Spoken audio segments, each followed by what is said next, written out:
뽀라를 놓치지 않도록 구독과 좋아요를 부탁드립니다.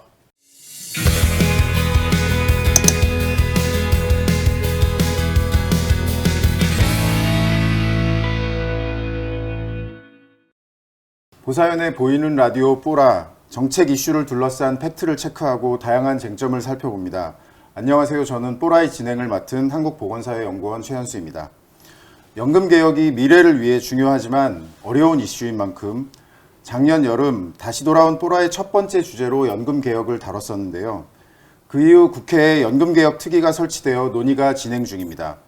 뜨거운 정책 썰전 뽀라가 2023년에도 특별 기획 주제로 연금개혁 논의에 대한 평가와 개혁 방향을 연속해서 다룹니다. 정책 썰전 뽀라의 특별 기획 주제인 연금개혁 논의에 대한 평가와 개혁 방향에 대해 1대1 토론을 위해 특별히 출연해 주신 두 분의 패널분들을 소개해 드리겠습니다. 먼저 한림대학교 사회복지학부 석재은 교수님이십니다. 네, 안녕하십니까. 네, 다음은 동아대학교 사회복지학과 남찬섭 교수님이십니다. 안녕하십니까. 네, 두 분 모두 그동안 연금개혁 방향에 대한 식견과 통찰력을 가지시고 관련 연구뿐만 아니라 현재 연금개혁 특위 등 다양한 위원회에서 활동을 하고 계십니다. 이제 본격적으로 토론에 들어가기에 앞서서 제가 두 패널 분들께 최근 가장 인상적이었던 이슈와 키워드를 부탁드렸었는데요. 혹시 어떤 키워드가 가장 최근에 좀 인상적이었는지 그 키워드를 주제로 잠깐 이야기를 나누어 보겠습니다. 이름하여 코너 속의 코너인 보사연의 보이는 키워드 뽀키입니다. 남 교수님 먼저 그 이번 주 또는 최근에 좀 이슈가 됐고 인상적이었던 키워드가 무엇이 있었는지요? 네, 최근에 가장 이슈가 된 것이라고 하면 지난 5월 31일에 있었던 사회보장 전략회의인 것 같고요. 그때 대통령께서 사회 서비스 시장화 산업화를 말씀하셨는데 그 문제가 아마 가장 핫 이슈고 좀 우리 사회가 좀 심도 있게 논의해 봐야 될 주제가 아닌가 생각됩니다. 사회부장 전략회의는 저희가 뽀라의 또 다른 주제로 한번 심도 깊게 다뤄봐도 좋을 것 같습니다. 그 사회부장 전략회의 이후에 또 일부 학회에서 굉장히 비판적인 의견들을 많이 내시기도 해서 그 부분은 좀 다뤄보면 좋을 것 같다는 생각이 들고요. 저도 사실 사회부장 전략회의가 중요한 이슈였다고 생각을 하고 있었습니다. 네, 석재은 교수님은 어떤 키워드를 뽑아주셨나요? 저도 사실은 사회부장 전략회의에 참석을 했었거든요. 근데 이게 이제 언론에 소개된 표제어가 굉장히 이제 사람들에게 여러 가지 반향을 불러일으켰는데, 그리고 걱정 어린 우려 섞인 이제 말씀도 있었지만, 제가 현장에서 사실 느낀 분위기는 사실은 사회복지를 잘 해보겠다라는 대통령의 의지, 그런 부분들을 사실은 많이 느끼는 시간이었어요. 네. 예, 그래서 이제 그 시장화 산업화라고 얘기되는 그런 부분 외에도 사실은 가장 중요했었던 키워드가 사회보장 전달 체계를 간명화해서 국민들에게 좀 더 체감할 수 있는 복지를 만들어 나가겠다라는 거가 사실은 가장 중심 의제였거든요. 이제 그 부분들이 좀 전달이 안 된 게 조금 안타깝다 이렇게 생각합니다. 아무래도 두 분 말씀 들어보니까 사회부장 전략회의는 뽀라에서 반드시 다음번에 좀 별도로 다뤄야 될 이슈인 것 같습니다. 한번 준비해 보도록 하고요. 그 밖에 아주 최근에 좀 이슈가 되는 것 중에는 그 출생 신고가 안 된 그 아이들의 사망 사건 때문에 여러 가지 이제 대안으로서 출생 등록제라든지 여러 가지 나오고 있는데요. 이 부분도 좀 이슈가 많이 됐던 주제인 것 같습니다. 그러면 이제 본격적으로 연금 개혁에 대한 토론에 들어가겠습니다. 저희 이 2023년 뽀라 특별기획 연금개혁 논의에 대한 평가와 개혁 방향에 대해서 두 분과 다양한 쟁점과 대안에 대해서 논의해 보겠습니다. 뜨거운 정책 썰전 뽀라 지금 시작합니다. 오늘 두 분의 패널과 함께 토론하는 뽀라의 특별기획 주제는 연금개혁 논의에 대한 평가와 개혁 방향입니다.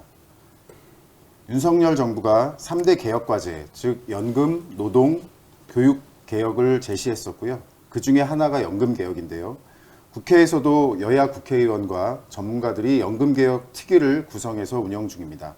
그렇지만 아직까지 개혁 방향에 대한 논의 결과가 국민들에게는 잘 알려지고 있지 않습니다. 특히 노동이나 교육개혁과 관련해서는 최근에 굉장히 좀 이슈가 많이 됐었는데요. 연금개혁은 아직까지 좀 그런 그 논의 결과에 대한 국민들에게 그 알려지는 부분들이 좀 부족한 것 같고요.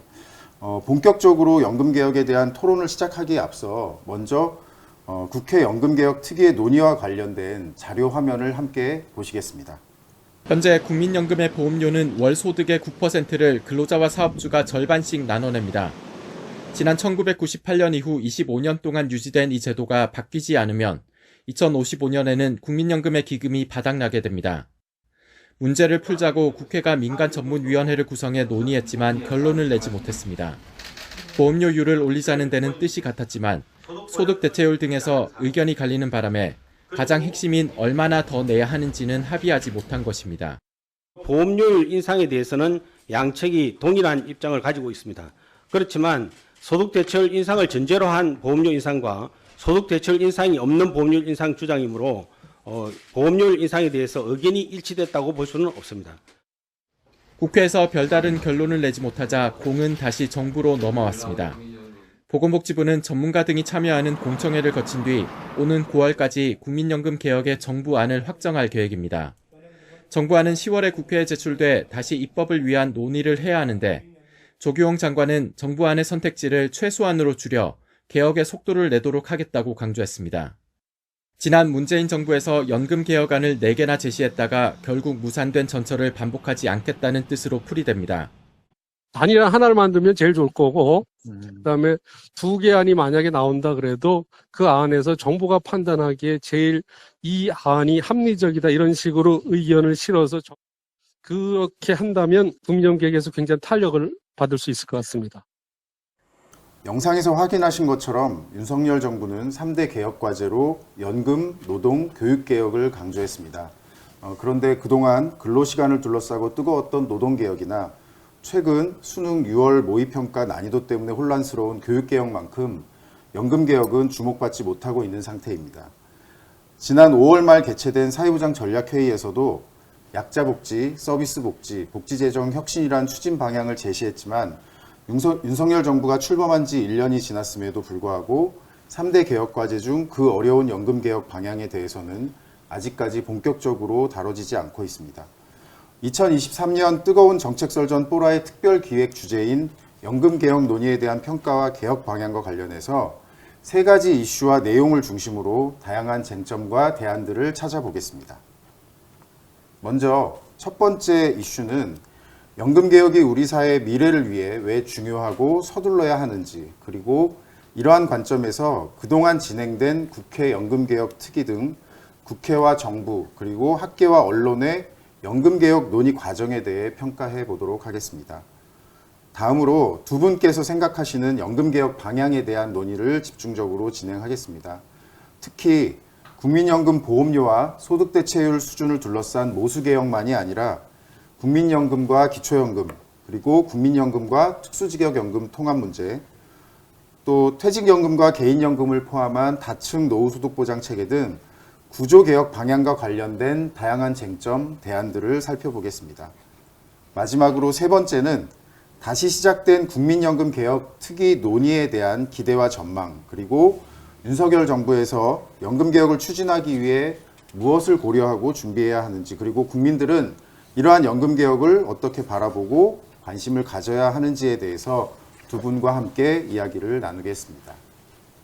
연금개혁 논의에 대한 평가와 개혁 방향을 다루는 정책설전 뽀라 특별기획 첫 번째 토론 주제로 연금개혁이 우리 사회의 미래를 위해 왜 중요하고 서둘러야 하는지, 그리고 이러한 관점에서 그동안 진행된 국회 연금개혁 특위 등 연금개혁 논의 과정 전반에 대해서 평가해 보도록 하겠습니다. 먼저 연금 개혁의 성격 그리고 개혁 추진의 중요성, 시급성 등을 논의해 보겠는데요. 먼저 남찬숙 교수님 말씀해 주시겠습니다. 지금 뭐 국회 특위도 그렇고 이제 올해 또 법정 재정 계산 연도이기 때문에 재정 계산도 이루어지고 있는데요. 거기서 연금 개혁안이 논의가 되고 있는데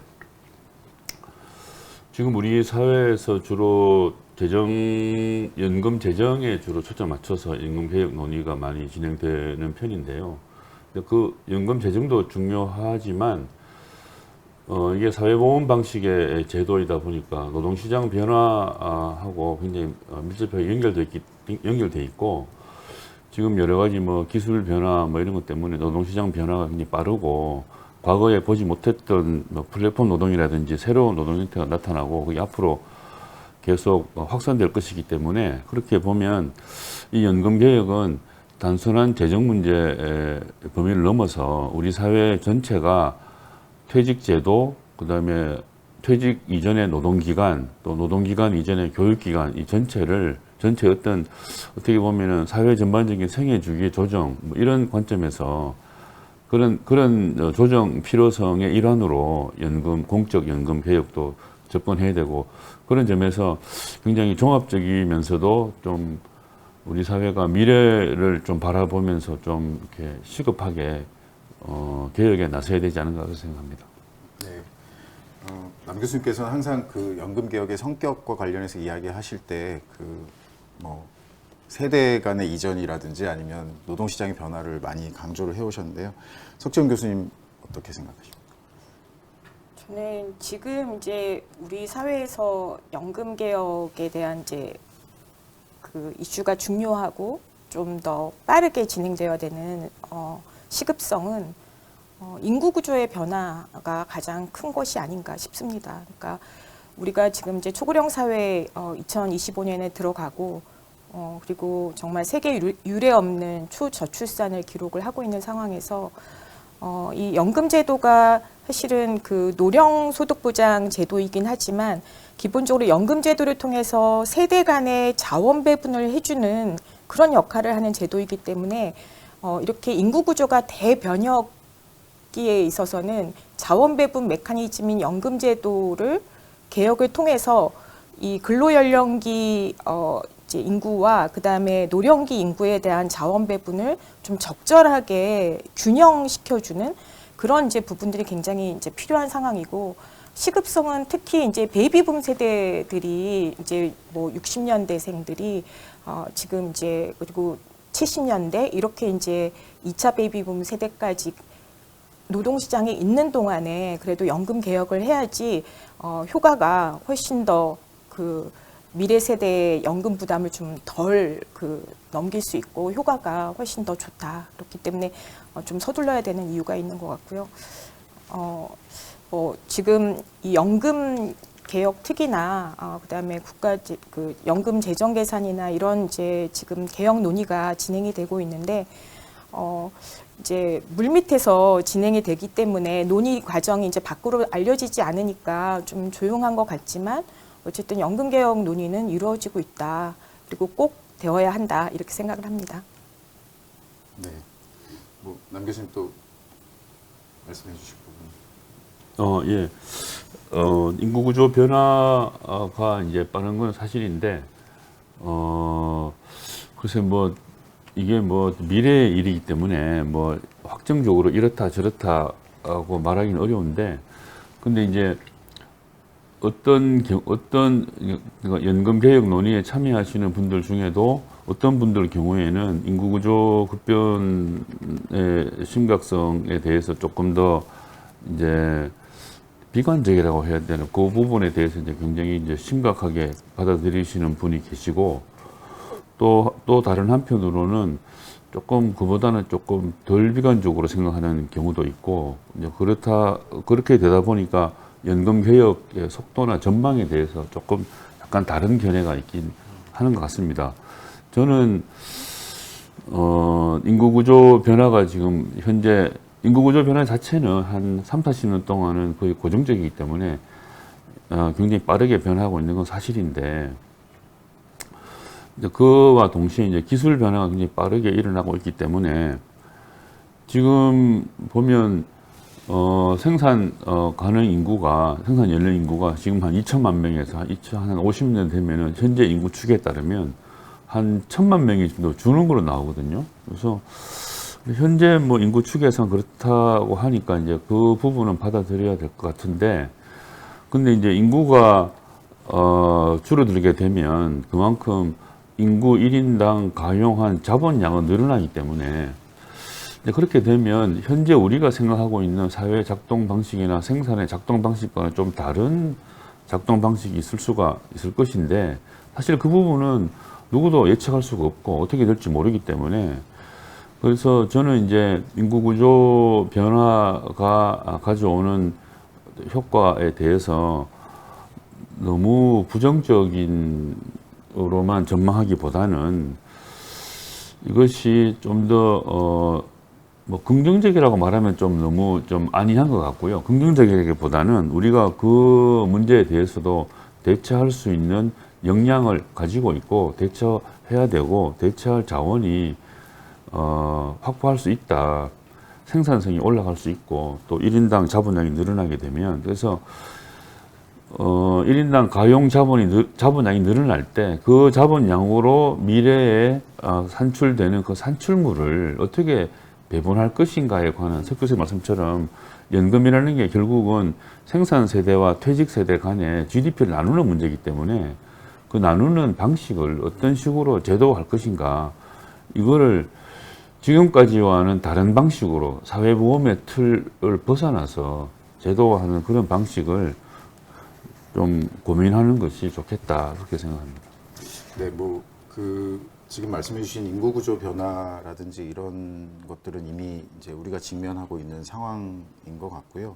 이제 그러다 보니까 이 인구 구조 변화라든지 미래 사회 변화를 어떻게 바라보느냐에 따라서 이제 재정 안정을 중심으로 볼 거냐, 아니면 뭐 소득 대체율 중심으로 이제 노후 소득 보장을 어느 정도까지 지켜가면서 또 개혁을 할 거냐, 이런 이제 좀 대립점이 발생이 되는 것 같습니다. 석정 교수님, 그 부분에 대해서는? 네, 그러니까 지금 남 교수님 말씀하셨던 이제 불확실성으로 이제 미래 이제 그 시계를 보는 거와 관련해서 인구 구조는 말씀하신 대로 완전히 정해진 미래거든요. 그러니까 인구 구조가 지금 연금하고는 너무나 밀접하게 연계되어 있는 문제이고, 그러니까 우리가 지금 여러 가지 경제 뭐 생산성이나 기술 혁신을 통한 과실이나 이런 부분들은 어떤 식으로 지금 전개될지는 사실은 우리가 지금 예단하기는 어렵지만, 지금 인구 구조의 경우에는 이미 정해진 미래라는 거죠. 그렇다라고 하면 우리가 많은 선진국들이 이미 그러했듯이 우리 한국도 이런 지속 가능성에 무게 중심을 두고 인구 구조의 변화에 맞춰서 일단 제도를 정비하는 게 일단 우리의 이제 우리 세대의 책임을 다하는 거다라는 생각이 들고, 이후에 경제가 그야말로 이제 뭐 생산성이 정말 기술 혁신을 통해 가지고 이제 부가가치가 더 높아지고 하는 그런 이제 밝은 이제 뭐 그야말로 경제 성장 시대가 운 좋게 열린다라고 하면, 그 당시에 또 필요한 대로 그 노령 세대와 근로 세대의 자원 배분을 다시 할 수 있는 것이다. 그렇지만 지금 우리에게 펼쳐진 미래는 일단 인구 구조의 그 굉장히 그 불균형한 이제 부분들이 주어져 있고, 그것이 지금 현재의 연금 구조 자체가 수급 부담 구조가 불균형해서 계속 미래 세대로 그 부담을 이전하는 구조를 온전한 채 이렇게 가면은 그야말로 이제 미래 세대의 경제 성장이 우리가 생각한 만큼 그런 밝은 미래가 도래하지 않았을 경우에는 엄청난 폭탄을 미래 세대가 안게 된다. 이제 그런 부분들에 대해서 우리가 좀 책임 있게 연금 개혁을 하는 것이 맞겠다. 그리고 거기에 무게 중심을 두고 지속 가능한 연금 제도를 만드는 것이 우리 세대의 몫이다라고 생각을 합니다. 아마 우리나라의 연금 개혁이 어려운 이유는 이제 다른 뭐 연금의 역사가 좀 오래된 나라들하고 다르게 지금 말씀해주신 미래 세대로 이러한 부담이 전가되거나 아니면 미래 세대가 불확실해지는 그런 상황들과 더불어서 이제 현 세대 또는 지금 이제 노년으로 접어들고 있는 베이비붐 세대의 노후소득 보장과 관련된 또는 OECD에서 가장 높은 수준인 노인 빈곤 문제, 이제 이런 문제들이 아마 같이 겹쳐 있다 보니까 이제 현재와 미래의 문제를 동시에 안고 해결하다 보니 지속 가능성과 또 보장성을 둘러싼 쟁점들이 계속 부딪히고 있는 게 아닌가 싶습니다. 아마 이 두 가지를 조화한 묘책을 좀 찾아내야 되는 게 우리 숙제인 것 같고요. 그런 의미에서 국회에서 사실 이제 작년부터 연금개혁 특위를 계속 운영 중입니다. 지금까지 그 국민들에게 발표된 내용은 아주 제한적이긴 하지만 우선 그 모수개혁 중심으로 보험료는 인상한다. 뭐 이 부분에 대해서는 아마 우리나라가 지난 20여 년 넘게 보험료를 인상해 오지 않았기 때문에 아마 대부분 공감을 하고 계신 것 같은데요. 보험료는 인상하지만 과연 노후소득 보장과 관련해서 소득 대체율은 뭐 올릴 수도 있고 유지할 수도 있고 내릴 수도 있고 이제 뭐 다 여러 가지 선택이 가능하기 때문에 뭐 아직까지 확정된 바는 없다. 아마 이게 최종적인 결론이었던 걸로 알고 있는데요. 그러다 보니까 이런 내용 말고는 구조개혁과 관련된 방향에 대해서는 거의 알려진 부분이 없습니다. 그나마 다행스러운 부분은 지난 5월부터 국회 연금개혁 특위에서 전문가를 좀 더 확대하고 물론 이제 저는 거기 선택을 받지 못했고 참석을 못하고 있지만 이 모수개혁을 넘어서 구조개혁이나 다층 노후소득 보장 체계를 좀 더 깊이 있게 다룬다고 하는데요. 이제 그동안의 연금개혁 논의 과정에 대한 평가를 좀 해주신다면 어떻게 내릴 수 있을까요? 일단 지금 저는 모수개혁 자체도 사실 굉장히 중요한 이제 주제를 다룬 거라고 생각을 해요. 기본적으로 연금개혁은 이제 부담을 누가 지고 그다음에 급여를 얼만큼 받을 것인가 부담과 급여에 대한 것들을 조율하는 것이 핵심일 수밖에 없기 때문에 모수개혁이 굉장히 중요한데 모수개혁만으로 수치를 중심으로 얘기하는 것은 국민들에게 그냥 내가 덜 받게 된다 내지는 더 내게 된다라고 하는 것으로만 이제 전달이 되기 때문에 연금개혁의 취지를 좀 전반 맥락에 걸쳐가지고 전달하는 데는 좀 한계가 있고 오히려 이제 국민들의 이해를 구하는 게 쉽지 않다라는 생각도 있는 것 같고요.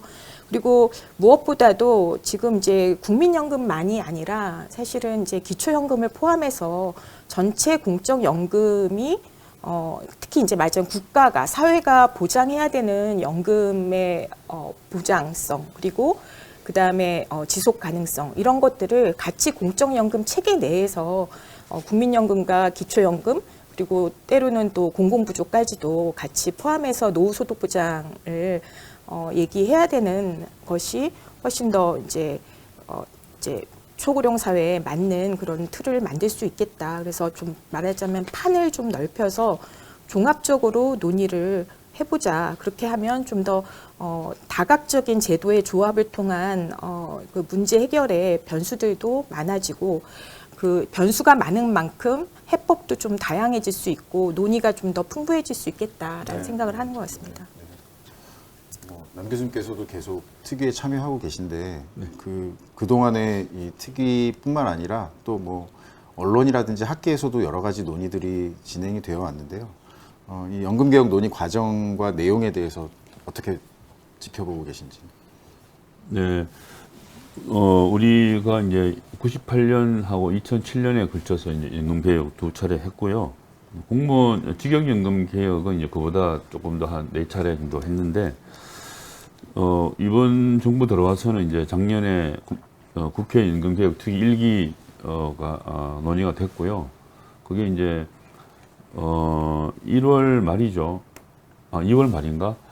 그때 이제 뭐 워크숍을 해가지고 이제 논의했는데, 그 당시에 이제 재정 안정을 중시하는 쪽에서는 이제 소득 대체율은 한 푼도 올릴 수 없다, 이제 이런 입장이었고, 보장성 강화 쪽은 소득 대체율은 그때 50% 인상 주장을 했었고요.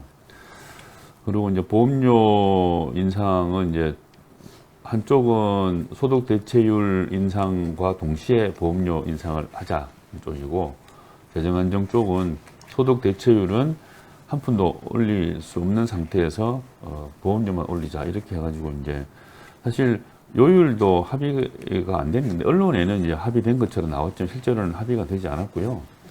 이제 그렇게 됐는데 언론에는 이제 뭐 보험료 인상도 합의된 것처럼 나오고만 하다 보니까 갑자기 이제 국회에서 이제 방향을 선회를 해가지고 모수개혁 논의보다는 구조개혁 논의로 이렇게 방향을 선회를 했는데, 지금 석 교수님 말씀처럼 사실 모수개혁 자체도 중요하고 구조개혁도 중요합니다. 이게 이제 우리가 인구구조 변화도 빠르고 또 노동시장 변화도 있기 때문에 그에 이제 대응을 하려면 다층체계, 뭐 흔히 말하는 다층체계, 이게 이제 그런 구축이 필요한데, 이제 그 다층체계 구축 관련해서도 이제 한쪽은 이제 국민연금을 좀 중심에 두고 다층체계가 필요하다고 주장하는 쪽인 것 같고,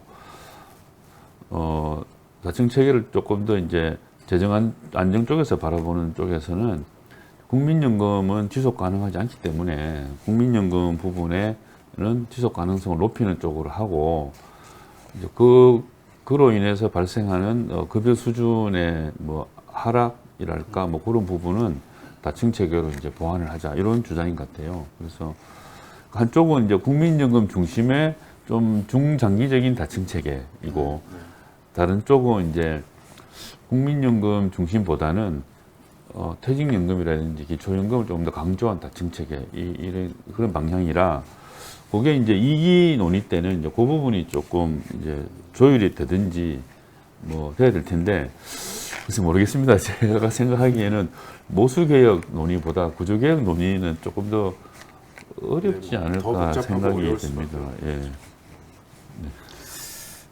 근데 뭐 구조개혁 논의하면서 결국에는 이제 구조개혁을 하다 보면 아마 그 국민연금만의 지속 가능성뿐만 아니라 아마 현 세대 또는 뭐 이제 얼마 남지 않은 베이비붐 세대의 그 노후소득 보장과 관련된 그런 부분들을 조금 더 구체적으로 다룰 수 있지 않을까. 그리고 계속해서 이제 그 논란이 되고 있는 게 기초연금의 구조와 관련된 부분, 또 기초연금의 역할과 관련된 부분인데요. 이제 그런 부분에 대한 논의들도 좀 이루어지지 않을까 저도 뭐 기대를 하고 있습니다. 뭐 그 지금 그 연금 개혁 논의 과정에서 혹시 조금 뭐 지적하시거나 그러고 싶으신 내용이 있을까요? 저는 지금 우리 논의 과정에서도 계속 네. 그 재정 안정화하고 보장성을 굉장히 이제 대립적인 축으로 우리가 논의를 네, 하고 네, 있잖아요. 그런데 저는 그 언론에서도 그렇고 우리 전문가 그룹에서도 이것을 연금 개혁의 그 어떻게 보면 대립축으로 재정 안정화와 그다음에 보장성 논자가 따로 있고, 그것이 굉장히 이제 이렇게 뭐죠, 양립적인 그런 것으로, 대립적인 것으로 이렇게 그 국민들에게 이해시키도록 전달되는 것이 굉장히 적절하지 않다, 네. 부적절하다 이렇게 생각을 합니다. 왜냐하면 지금 연금 개혁에 대한 논의는 지속 가능성에 대한 논의가 바로 재정 안정화만 강조하는 사람들의 목소리가 아니고 그야말로 연금의 미래 세대의 보장성을 위한 것이 지금 지속 가능성 논의의 핵심이거든요. 그렇다라고 하면 저는 이제 보장성을 이제 소득 대체율을 얼마만큼 뭐 5%포인트 더 높인다, 뭐 10%포인트 더 높인다, 뭐 내지는 지금 40%로 간다, 뭐 이런 정도의 이제 변이 정도를 가지고 지금 그것을 이제 보장성이 강화하는 것이다라고 이제 프레임을 씌우고, 그 다음에 이제 그 보험료를 올려야 된다라고 하는 것은 누구나 사실은 동의할 수밖에 없는 지금 우리 사회의 그 당면한 어떤 직면한 연금 개혁에서의 과제인데, 그것을 마치 선택적으로 보장성 아니면 재정 안정성 이렇게 선택할 수 있는 이슈인 것처럼 국민들에게 전달하는 것이 국민들로 하여금 국민연금 개혁에 대해서 그 좀 말하자면 뒷짐지고 그냥 이걸 선택할까 저걸 선택할까의 카드로 인식하게 만든다는 거죠. 지금 사실 연금 개혁의 목소리가 국민들에게 전달될 때는 우리가 정말 초고령 사회를 맞으니 우리가 좀 더 그 건전한 이런 제도를 미래 세대에게도 우리 자녀 세대에게도 물려주기 위해서는 무조건 일단 연금 개혁을 해야 됩니다. 그리고 보험료 부담을 지금보다 우리 세대가 좀 지금 현재 노동 시장에 있는 세대가 좀 더 같이 져야지 우리 자녀 세대가 좀 더 안심하고 같이 연금을 누릴 수 있습니다. 이렇게 전달을 하는 게 그래서 모든 사람들의 지속 가능성에 대한 목소리는 한 목소리고 그것 속에서 보장성을 조금 더 할까 말까는 사실은 좀 논의에 붙일 수 있는 그런 정도로 플러스 알파의 개념을 어떻게 보면 하나의 같은 축으로 놓고 얘기를 하는 것이 국민들로 하여금 연금 개혁에 대한 심각성이나 이 중요성들을 어떻게 보면은 이제 반감시키고 이렇게 연금 개혁에 어떻게 보면 시기를 놓칠 수도 있게 만드는 이제 그런 것이 아닌가라는 생각이 듭니다. 네.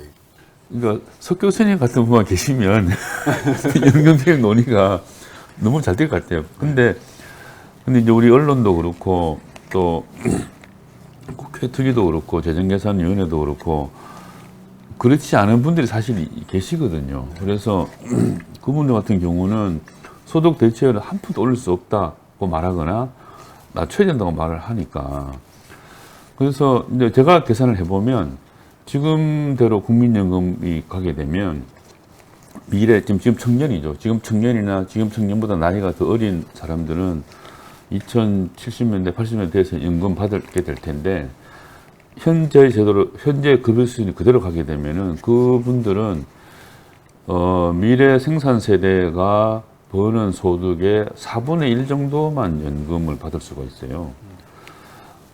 근데 그것도 이제 평균이기 때문에 그 4분의 1이 이렇게 배분이 되잖아요. 골고루가 아니고 불평등하게 배분될 텐데 그렇게 되면은 만약에 그대로 가게 되면 그때 가면은 우리나라 그다음 2070년대, 80년대 우리나라 65세 이상 인구가 거의 절반에 가까운데 절반에 가까운 인구한테 생산 세대가 버는 소득의 4분의 1만 나눠주고 그것도 계층에 따라 불평등하게 나눠주게 되면은 지금보다 노인 빈곤이 획기적으로 개선되기 어렵다.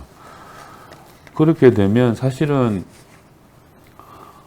미래 지금 청년 또 지금 청년보다 더 어린 세대는 사실은 굉장히 그 혜택을 못 받게 되는데 사실 그런 문제가 있는데도 이제 소득 대책 한 푼도 못 올린다고 하고 또 언론에는 지난 1월인가요? 뭐 작년인가 90년대에서 못 받는다 이렇게 보도를 내니까 사실 지금 청년들을 제가 아주 다 만난 건 아니지만 좀 만나보면 첫 질문이 기자들 만나도 그래요. 기자들도 만나서 물어보면 받을 수 있냐고 물어보시거든요. 그분들이. 그래서 받을 수 있다고 얘기를 하면 그때 가면은 기금이 없는데 어떻게 받냐고 그렇게 얘기를 해요. 그래서 이제 또 보험료 올리는 얘기를 하면 뭐 기자 정도 되는 사람은 그래도 소득이 좀 있으니까 그렇다 하지만 그렇지 않은 또 많은 사람들은 굉장히 보험료 올리는 것이 부담이 심하게 되니까 이제 거기에 반발도 있고 또 이게 또 이제 인구구조 변화 때문에 유럽 나라들처럼 우리도 이제 연금 수급 연령을 좀 조정을 해야 되거든요. 그러려면은 노인 연령 기준도 좀 조정을 해야 되고 그렇게 하려면 이게 노인 연령 기준 조정이 그냥 단순히 뭐 65세에서 60세 올립시다 한다고 되는 게 아니라 지금 노인 연령 기준에 맞춰서 편성된 여러 가지 제도들을 종합적으로 검토를 하고 이것이 어떻게 영향을 주고 있는지 다 검토를 해서 이제 단계적으로 올려야 되는데 그 얘기를 하면은 또 그러면은 우리 보고 더 많이 내고 더 늦게 받고 더 적게 받으라는 얘기냐 또 이렇게 또 프레임이 짜여 있어가지고 이렇게 되니까 이게 지금 우리 사회는 연금 논의 자체가 좀 종합적인 지속 가능성 우리 사회 전반의 어떤 생애주기 조정 문제 이렇게 인식되는 게 아니고 다 우리 못 받는다 프레임 속에서 자꾸 받아들이니까 이게 논의가 잘 진전이 안 되는 것 같아요. 그 점이 안타깝습니다. 그래서 저는 정말 전문가들이 우리가 이제 연금 개혁의 역사 속에서 그 전문가들이 어떤 역할을 해왔나라는 것들을 좀 성찰을 해봐야지 된다고 생각해요. 그 이제 대국민을 우리가 정말 사회적으로 어떤 메시지를 어떻게 전달을 해야 될까에 대해서 그 좀 더 숙고를 해서 어떻게 보면 이제 그 정제된 메시지를 내야지 되는데, 그러니까 정말 작은 차이 가지고 이제 뭔가 다툼을 하고, 물론 이제 뭐 건전한 논쟁은 필요하지만 그렇게 하다 보니까 그 이제 다툼의 전선이 굉장히 이제 뭐 그야말로 이거 아니면 A or B로 이제 인식이 되게 되면서 국민들로 하여금 그냥 뭐 A 방안도 있고 B 방안도 있나 보다 이렇게 이제 생각하게 만드니까 연금 개혁에 있어서 국민들이 그 이제 뭐라 좀 피로감만 들고 실질적으로 우리가 무엇을 해야 되는구나, 어떻게 보면 정말 우리가 진짜 이거 이제 뭔가 이거는 우리가 이걸 할 수밖에 없구나라는 어떤 절박함, 그다음에 시급성 이런 부분으로 받아들여지지가 않는 것 같아요, 국민들에게. 근데 그 부분에 있어서는 우리가 정말 급하니까, 우리 정말 큰일 났으니까 일단은 뭔가 이렇게 연금 개혁을 합시다라고 일단은 적어도 그 부분에 있어서는 한 목소리가 되어야 되지 않을까. 그리고 나서 좀 더 이제 다양한 지금 이제 전개될 수 있는 여러 가지 상황의 시나리오에 따라서 우리가 이렇게 된다면 이렇게 해봅시다라든지 좀 다양하고 풍부한 논의가 그 다음에 좀 전개되면 좋겠다. 약간 돌발 질문 같은 성격일 수도 있는데요. 문재인 정부 때 사실은 그 연금 개혁안을 도출을 했었는데 결단을 내리지 못했던 부분도 있고, 국민들께 뭐 그때는 적극적으로 이제 개혁을 추진하려고 시도를 많이 안 했던 상황이었으니까. 그런데요, 그 당시에 혹시 어떤 부분들이 좀 부족했다, 아쉬웠다, 뭐 좀 이번 정부에서 참고가 될 만한 것들이 있을까요?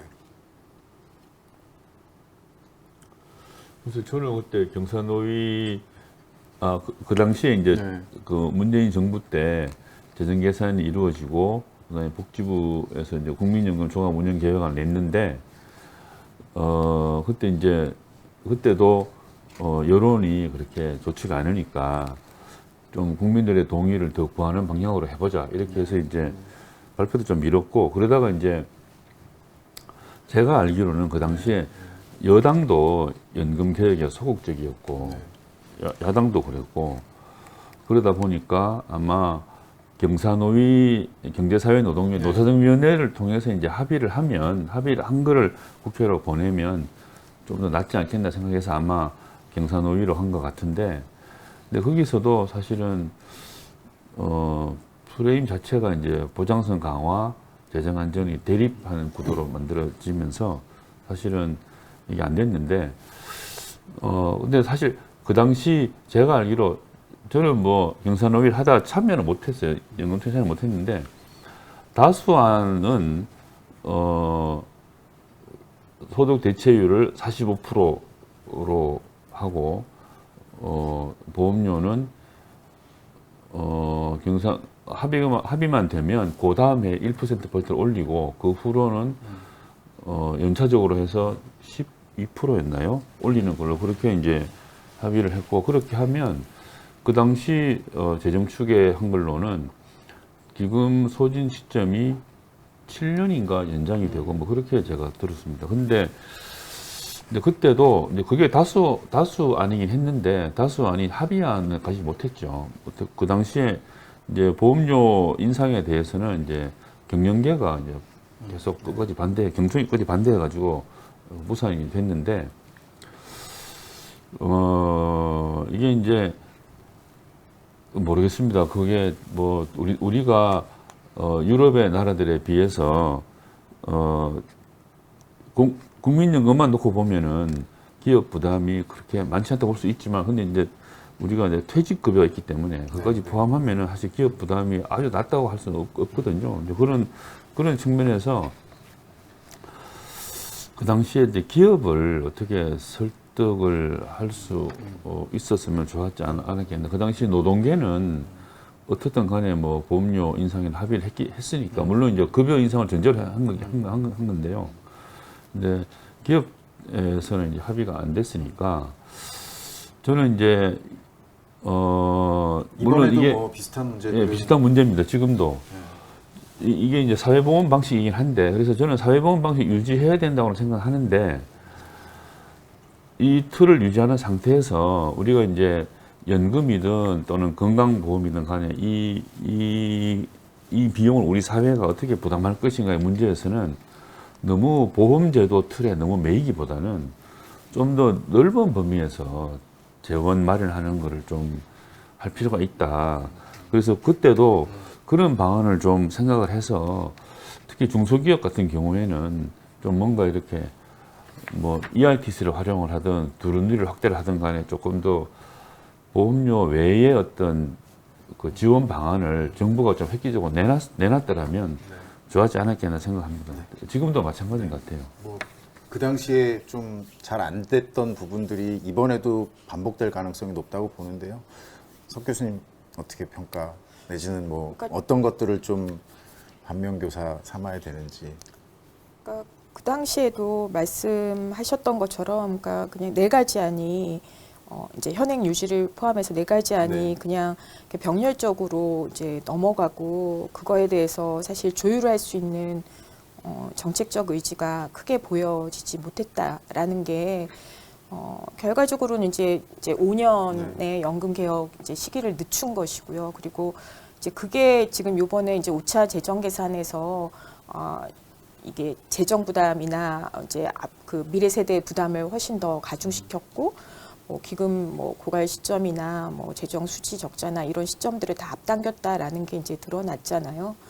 그러니까 그게 이제 저는 요번에도 우리가 이제 지금 이제 1차 그 조정, 그러니까 모수개혁 중심으로 특위에서 논의를 할 때도 소득보장 이렇게 재정 뭐 저기 안정 뭐 이런 식으로의 그 프레임이 그 대립적으로 그 만들어지면서 이렇게 전문가들이 뭐 2가지 안, 뭐 3가지 안 이렇게 이제 얘기되는 것이 그 이제 문재인 정부 그 당시에 어떤 연금 개혁의 모습과 거의 유사한 것이어서 너무 걱정이 되는 거죠. 지금 실기하면 안 되는데 초고령 사회를 앞두고.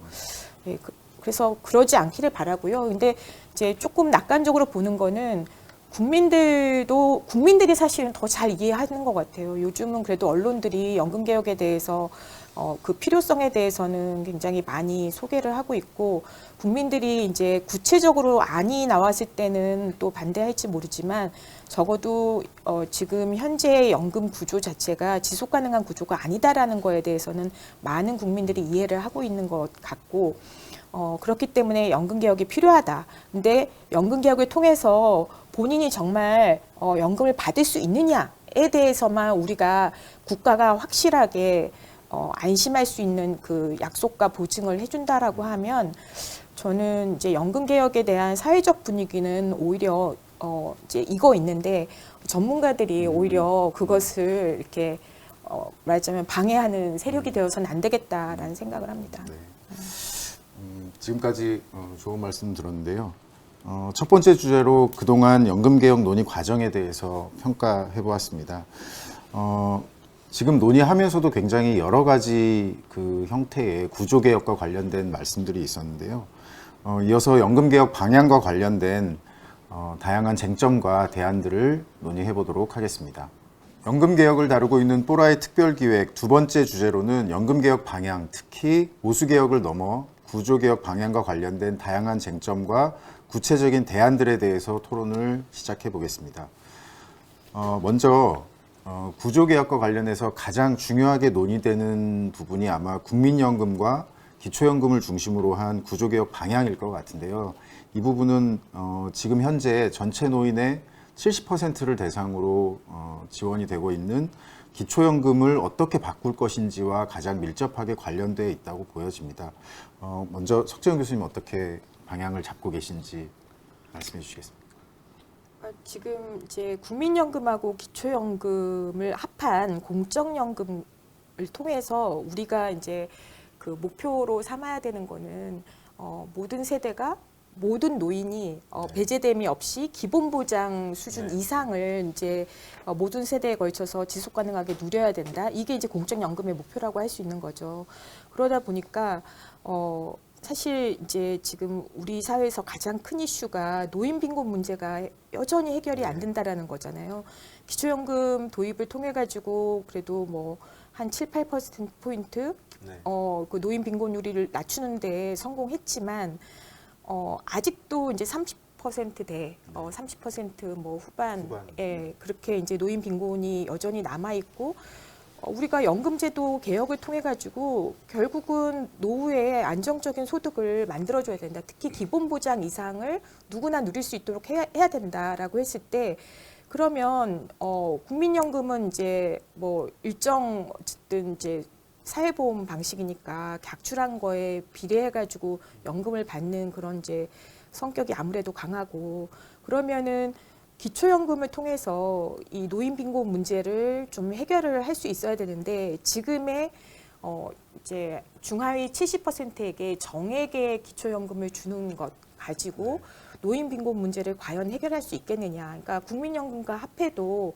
기초연금만 받으시는 분들이 또 계시잖아요. 그러다 보니까 중하위 특히 40%는 소득이 굉장히 없어요. 그러니까 이게 기초연금만 받으셔가지고는 도저히 이제 노인 빈곤 문제를 근본적으로 해결을 못하니까 그러면 기초연금의 그 이 성격을 좀 바꿔서라도 노인 빈곤 문제를 좀 해결을 해야 되지 않느냐 이런 식의 이제 질문이 생기는 거죠. 그래서 우리가 구조 개혁을 하면서 우리가 무엇을 목표로 삼을 것이냐 지금 정말 전 국민들이 관심 가지고 안타깝게 생각하는 노후 빈곤 문제를 좀 해결을 하고 또 지속 가능성도 해결을 하고 이런 식으로 이제 해야 된다라고 하면 기초연금의 역할이 조금 더 바뀌어지는 것까지 우리가 좀 고려해야 되지 않느냐 이런 이제 논의가 필요한 것 같습니다. 뭐 결국에는 이제 우리가 연금 개혁 논의할 때 현 세대 노인들의 빈곤과 또 미래 청년 세대에 대한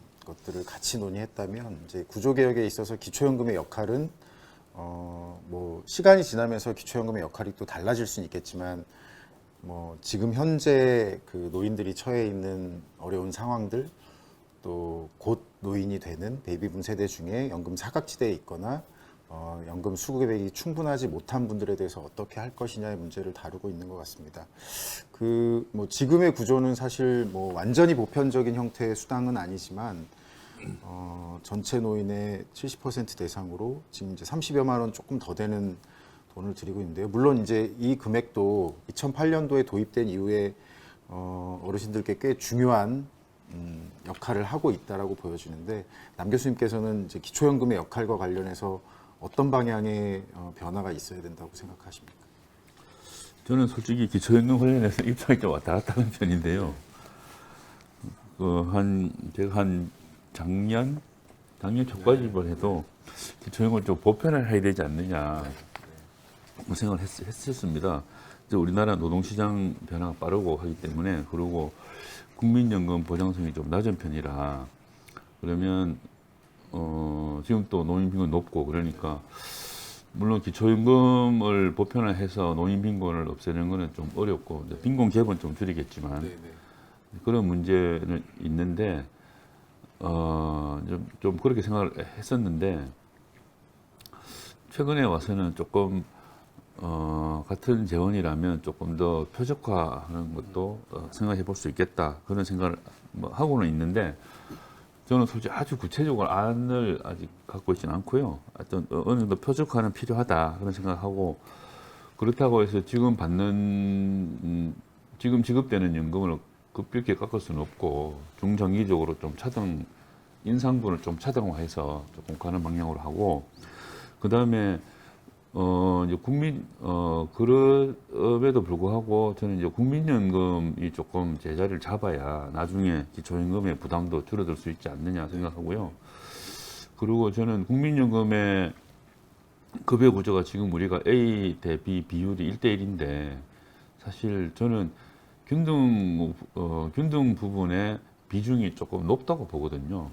지금 OECD 소득대출 계산에 따르면 고임금 가입자들의 소득 대체율이 너무 낮아서 이렇게 가면 소득비례연금이 사실은 중산층 이상을 계속 포괄하기 어려울 수 있다. 그래서 그렇다고 해서 일각에서 말하는 것처럼 완전 소득비례로 가는 건 너무 급격한 변화이기 때문에 저는 연차적으로 지금 당장은 A 대 B 비율을 5대 5에서 한 4대 6으로 정도 조정하고, 그 다음에 여러 가지 그 노인 빈곤 문제라든지 계층 간에 그 미치는 영향, 그다음 기초임금과의 관계를 봐서 그 다음번 한 10년 후 정도에는 한 3대 7 정도 조정하고, 그렇게 조금, 그렇다고 A를 없애기보다는 A의 반영 비중을 조금 줄이는 방향으로 그렇게 조정을 하면서 기초임금과의 관계를 계속 조정해 나가는 그런 방향이 좋지 않을까 생각하고 있습니다. 그 사실 이제 앞서 저희가 지난 정부 때 개혁안 이야기를 했었는데, 지난 정부 때 개혁안도 그렇고 최근에 기초연금 관련해서 나오는 이야기들을 보면 사실은 그 국민연금과 기초연금의 구조나 기초연금의 역할을 생각하지 않고 그냥 현재 있는 기초연금 대상 또는 급여액을 뭐 10만 원 인상한다, 뭐 이제 약간 너무 단편적인 논의들이 그동안에 많이 있었던 것 같아요. 근데 지금 남 교수님 말씀하시면서 좀 생각의 변화도 있었다라고 말씀하신 지점이 어떻게 보면 기초연금을 보편적인 수당으로 밑에 먼저 깔고 그 다음에 국민연금을 좀 더 완전한 소득 비례에 가까운 형태로 바꿀 것이냐, 아니면 이제 정반대로 국민연금이 기본적인 역할을 하고 그럼에도 불구하고 국민연금이 가입 기간이라든지 뭐 여러 가지 이슈로 인해서 충분히 급여액이 발생되지 않는 분들을 대상으로는 기초연금이 최소한의 어떤 기본적인 노후 보장을 할 수 있도록 나머지 부분을 이제 보충해주는 이제 그런 방식으로 갈 거냐, 아마 이 부분이 제일 큰 줄기가 아닐까라고 생각이 되는데요. 석재현 교수님 어떻게 생각하십니까? 이 부분은 남찬석 교수님하고 비슷한 생각을 하고 있는 것 같아요. 저도 지금 이제 국민연금 사각지대가 어쨌든 예전보다는 많이 좀 줄어들고는 있는데, 동시에 또 줄어드는가 싶으면 또 불안정 노동자나 이렇게 노동시장의 변화 때문에 또 그리고 이제 짧은 가입 기간 이제 불연속적인 노동 때문에 가입 기간이 짧다 보면 결국은 이제 국민연금의 그 특히 저소득층의 가입 그 보장성이 좀 떨어지고 이런 측면들이 있잖아요. 그래서 우리 지금 현재 연금 체계에서 어쨌든 국민연금이 거의 1인 1연금처럼의 그런 어떤 기본 틀을 가져가면은 이제 그게 좋겠다라는 생각을 하고요. 그런 방향으로 연금 개혁이 좀 되고, 그러기 위해서는 이제 이 짧은 가입 기간, 특히 이제 취약층의 그 불안정 노동층의 가입 기간을 좀 보충해주는 연금 크레딧의 역할이나 이런 부분들을 좀 강화시키는 게 필요하겠다라는 거. 그래서 국민연금이 좀 가능하면 좀 더 포괄 범위를 넓히는 방향으로 가는 게 좋겠다라는 거와 함께, 기초연금은 사실 저도 이제 보편적인 기초연금을 원래 주장하던, 이제 얼마 전까지도 그렇게 사실 주장하던 사람인데, 아무리 보편적인 기초연금은 그 정액의 보편적인 기초연금을 그야말로 가장 밑단의 사람들의 기본 보장이 될 만큼 액수를 늘릴 수는 없겠더라고요. 우리의 지금 재정 구조상 그리고 인구 구조상. 그래서 사실은 생각을 하다 보니까 이게 보편적인 기초연금 가지고는 도저히, 그리고 지금 국민연금과 이 보편적인 기초연금의 구조로는 도저히 노인 빈곤 문제, 기본 보장의 문제를 해결하지 못하겠구나라는 생각을 하게 돼서 기초연금의 역할을 좀 더 이제 그 노후 빈곤을 좀 방지하는, 말하자면 그걸 보완하는 역할을 하는데 좀 더 집중을 할 수 있는 제도로 바꿔내야 되겠구나라는 생각을 하게 됐고, 또 최근엔 저도 이제 좀 더 표적화된 기초연금이 우리 지금 현재 그 이제 공적연금을 통한 노후 기본 보장 이상을 이제 달성하는 데는 필요한 제도 체계의 모습이겠다라는 생각으로 갖고 있습니다. 그래서 크게 보면 지금 남 교수님 말씀하셨던 문제의식과 같은 문제의식을 가지고 있다 이렇게 말씀드립니다. 네, 뭐 아마 많은 분들이 좀 이 기초연금과 관련해서는 좀 당초에 그 보편적 수당으로서의 성격을 지향하던 부분에서 이게 아무래도 현 세대의 노인 빈곤 문제를 어느 정도 해결하는 데는 좀 그 방향으로는 한계가 있기 때문에 좀 그 변화들이 논의에 있어서도 그렇고 생각의 변화들이 좀 있는 것 같고요. 사실 이제 기초연금이 그런 역할을 하려면 지금 현재 기초연금을 받고 계신 다수의 노인분들이 계시잖아요. 그리고 지금 이미 급여가 한 30만 원을 좀 넘어서는 수준까지 올라가 있는데 아마 그 부분을 앞서 말씀해 주신 것처럼 이제 그 부분을 뭐 당장 줄이면서 뭐 표적화하거나 하는 것들은 굉장히 어려울 것 같습니다. 그 얘기는 사실 그 상당수의 노인들께는 한 30만 원 조금 넘는 수준의 기초연금이 어느 정도 이제 깔려 있는 걸 전제로 해서 국민연금을 좀 보완해서 노숙 보장을 강화할 수 있는 방향으로 개선하는 방향 내지는 세부적인 정책들을 설계하면 어떨까라는 생각을 하게 되고요. 사실 이제 기초연금을 그렇게 바꾸려면 말씀하신 것처럼 기초연금이 이제 보험료에 기반한 제도가 아니기 때문에 지금 현재도 우리나라가 가지고 있는 사회보장 제도 중에 아마 단일 제도 중에는 기초연금의 예산 규모가 가장 크지 않을까 싶은데요. 이 부분이 또 점점 더 많이 늘어나야 되는 그런 이슈들이 있어서 이제 그 문제가 사실 연금개혁 특위라든지 아니면 사회적 합의를 해가는 데 있어서 좀 논의가 잘 되어야 될 것 같은데 어떻게 생각하시는지.